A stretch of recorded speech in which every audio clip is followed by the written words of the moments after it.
বলার, যা সবই হচ্ছে ফেসবুকে আমি আর আমার স্ট্যাটাসের মাধ্যমে আমি আসলে দর্শকদের কাছে পৌঁছানোর চেষ্টা করেছি।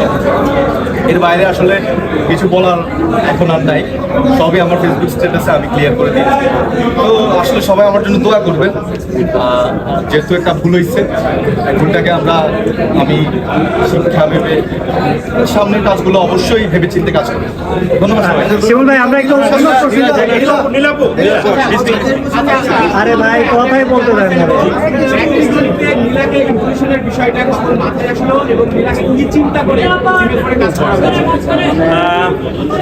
আমি আসলে নীলার যত কাজ দেখেছি তাকে সবসময় খুব সিরিয়াস দেখা যায়, এবং তার ফেসবুকে তার ছবি এবং মানে তার সবকিছু দেখলে মনে হয় যে সে খুব সিরিয়াস, খুব গম্ভীর এরকম লাগে।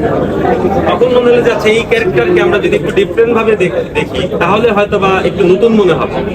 তো তখন নীলাকে আমরা অ্যাপ্রোচ করি এবং নীলা আমাদের সাথে কাজ করে।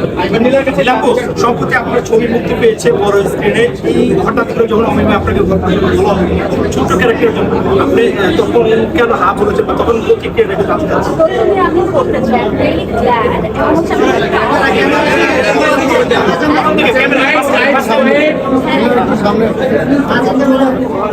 আমি খুবই গ্ল্যাড অ্যান্ড প্রাউড যে আমি এই প্রোডাকশন একটা পার্ট।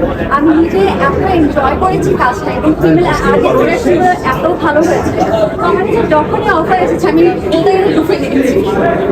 আচ্ছা, যারাই কুমি ভাইয়ের টিমে কাজ করে তারাই আসলে সারা বাংলাদেশে জনপ্রিয় হয়ে ওই চরিত্রটা। আপনিও যখন এরকম চরিত্র জনপ্রিয় হয়ে যাবেন, তখন আপনি কি প্রস্তুতি নিয়েছেন যে দর্শকরা যে জ্বালাতন করবে সেই জ্বালাতনের প্রস্তুতিটা নিয়ে রাখছেন?